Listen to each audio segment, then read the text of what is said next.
भारत में solar energy की growth तो सब देख रहे हैं, लेकिन क्या हर सोलर प्रोजेक्ट उतनी ही कामयाबी देख रहा है? असल में कुछ आम गलतियां हैं जो सारी बचत को एक बड़े खर्चे में बदल सकती हैं।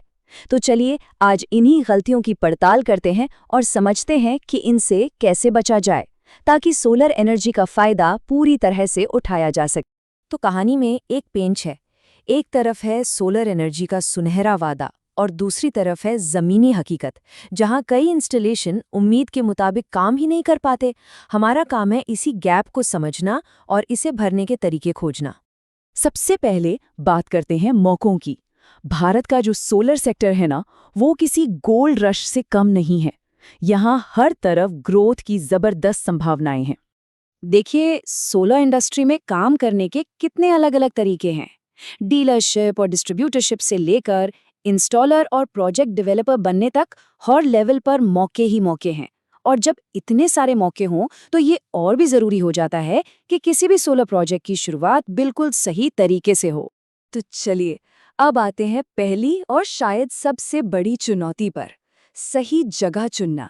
कमाल की बात तो ये है कि किसी प्रोजेक्ट का भविष्य अक्सर एक भी पैनल लगने से बहुत पहले ही तय हो जाता है। सवाल तो यही उठता है कि आखिर गड़बड़ होती कहाँ है? क्यों सिस्टम उतनी बिजली नहीं बना पाते जितनी उन्हें बनानी चाहिए? ज़्यादातर मामलों में इसका जवाब छिपा होता है गलत साइट असेसमेंट में, यानी जगह का ठीक से सर्वे न करने में। और ये कुछ सबसे आम गलतियां हैं, जैसे कि पास के पेड़ या बिल्डिंग से आने वाली छाया पर ध्यान न देना, छत कितनी मजबूत है ये चेक न करना, या फिर पैनलों को गलत एंगल पर लगा देना। ये छोटी छोटी बातें मिलकर सिस्टम की परफॉर्मेंस को बहुत ज़्यादा गिरा देती हैं। तो फिर एक प्रोफेशनल साइट असेसमेंट होता क्या है? ये सिर्फ जाकर जगह देखना नहीं है। इसमें साइंटिफिक तरीके से ये जांचा जाता है कि उस जगह पर धूप कितनी आती है, छाया कब और कहाँ पड़ती है, हवा की रफ्तार क्या है। ये सब इसलिए ताकि सिस्टम सेफ भी रहे और बेस्ट परफॉर्मेंस भी दे। समझिए, ये किसी भी कामयाब सिस्टम की नींव है। इस बात की गंभीरता का अंदाजा इस एक लाइन से लगाया जा सकता है।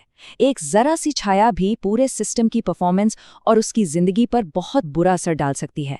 इसलिए इस मामले में लापरवाही की कोई गुंजाइश नहीं होती। तो प्रोफेशनल्स इस मुश्किल से कैसे निपटते हैं? वो इस्तेमाल करते हैं सोलर पाथफाइंडर जैसे स्पेशल टूल्स का। ये टूल बिल्कुल सटीक तरीके से बता देता है कि साल के किस दिन, किस समय छाया कहाँ होगी। इससे पैनल लगाने के लिए सबसे बेहतरीन जगह चुनना एकदम आसान हो जाता है।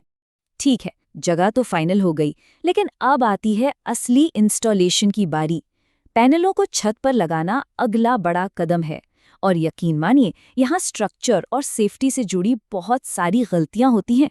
तो सवाल ये है कि पैनलों को छत पर सही और सुरक्षित तरीके से कैसे लगाया जाए, और ये काम सिर्फ कुछ नक बोल्ट कस देने से कहीं ज्यादा बड़ा है। यहाँ इस्तेमाल होने वाले स्ट्रक्चर की क्वालिटी और सही मटेरियल का चुनाव बहुत मायने रखता है। यहाँ साफ साफ देखा जा सकता है कि क्या करना चाहिए और क्या नहीं। सस्ते घटिया स्ट्रक्चर जो जंग खा जाएं, उनसे तो बिल्कुल बचना है। हमेशा गैल्वनाइज्ड और सर्टिफाइड स्ट्रक्चर ही इस्तेमाल करें। हवा के दबाव का हिसाब रखें, और हाँ, वाटरप्रूफिंग को कभी भी हल्के में न लें। और ये एक बहुत ही खास टिप है, खास तौर पर टिन की नालीदार छतों के लिए। कभी भी शीट के निचले हिस्से में ड्रिल नहीं करना चाहिए, क्योंकि वहीं पानी बहता है। हमेशा ड्रिल और नट बोल्ट शीट के ऊपरी उठे हुए हिस्से पर ही लगाएं। इससे पानी लीक होने का खतरा पूरी तरह खत्म हो जाता है। हवा का दबाव भी एक बहुत ज़रूरी फैक्टर है। ज़रा सोचिए, जैसे जैसे बिल्डिंग की ऊंचाई बढ़ती है, हवा का जोर कितना बढ़ जाता है। 15 फीट पर जो दबाव 133 किलो का है, वही 120 फीट की ऊंचाई पर 204 किलो तक पहुंच जाता है। इसीलिए तो प्रोफेशनल इंजीनियरिंग कैलकुलेशंस इतनी ज़्यादा ज़रूरी हैं। चलिए अब बात करते हैं इंस्टॉलेशन के उस हिस्से की जो सबसे ज़रूरी है, लेकिन जिसे अक्सर सबसे ज़्यादा नज़रअंदाज किया जाता है, और वो है इलेक्ट्रिकल वायरिंग और सेफ्टी। यहाँ की एक छोटी सी चूक भी बहुत खतरनाक हो सकती है। ढीले कनेक्शंस, गलत साइज की तारें, इन्वर्टर पर उसकी क्षमता से ज़्यादा लोड और ख़राब अर्थिंग, ये कुछ सबसे आम इलेक्ट्रिकल गलतियाँ हैं। इनसे सिर्फ बिजली का नुकसान नहीं होता, बल्कि आग लगने और बिजली के झटके का भी सीधा सीधा खतरा बना रहता है। और ये मामला कितना गंभीर है, इस पर गौर कीजिए। जब सोलर पैनलों को सीरीज में जोड़ा जाता है तो उनका डीसी वोल्टेज 120 वोल्ट से भी ज्यादा हो सकता है, जिसे घातक यानी जानलेवा माना जाता है। मतलब यहाँ सेफ्टी कोई ऑप्शन नहीं है, ये सबसे पहली और सबसे बड़ी जरूरत है। तो प्रोफेशनल लोग इसे सुरक्षित तरीके से कैसे करते हैं? वो एक सिंपल 3 स्टेप का प्रोसेस फॉलो करते हैं। पहला, कनेक्शन जोड़ने से पहले हर एक स्ट्रिंग का वोल्टेज और पोलैरिटी चेक करते हैं। दूसरा, अगर कोई भी गड़बड़ मिलती है तो पहले उसे ठीक करते हैं। और आखिर में जब सब कुछ 100% सही हो तभी कनेक्शन जोड़ते हैं। ये एक छोटा सा प्रोसेस बड़े हादसों और नुकसान से बचाता है। तो इंस्टॉलेशन हो गया, सिस्टम चालू हो गया, पर काम अभी भी खत्म नहीं हुआ है। अगर सिस्टम से सालों साल पूरा फायदा लेना है तो सही मेंटेनेंस और मॉनिटरिंग बेहद जरूरी है। ये आंकड़े देखिए, काफी दिलचस्प हैं। सिर्फ धूल और गंदगी की वजह से ही सोलार पैनल का बिजली उत्पादन 20% तक कम हो सकता है। ये बहुत बड़ा नुकसान है, जिसे थोड़ी सी देखभाल से आसानी से रोका जा सकता है और बचत को बढ़ाया जा सकता है। तो इसका इलाज क्या है? बहुत सिंपल है। नियमित तौर पर पैनलों की सफाई, एक एनुअल मेंटेनेंस कॉन्ट्रैक्ट यानी AMC और IoT टेक्नोलॉजी वाले मॉनिटरिंग सिस्टम का इस्तेमाल। ये कुछ कदम ये सुनिश्चित करते हैं कि सोलर में किया गया निवेश सालों साल अच्छा रिटर्न देता रहे।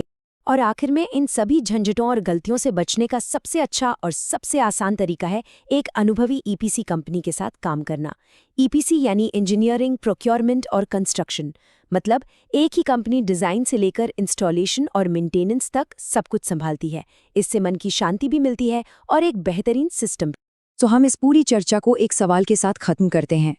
क्या एक सोलर सिस्टम में पैनल, इन्वर्टर या बैटरी से भी ज़्यादा ज़रूरी वो प्रोफेशनल एक्सपर्टीज़ है जो इन सब चीज़ों को सही ढंग से एक साथ जोड़ती है? शायद असली ताकत टेक्नोलॉजी में नहीं, बल्कि उस ज्ञान में है जो उस टेक्नोलॉजी का सही इस्तेमाल करना जानता हो।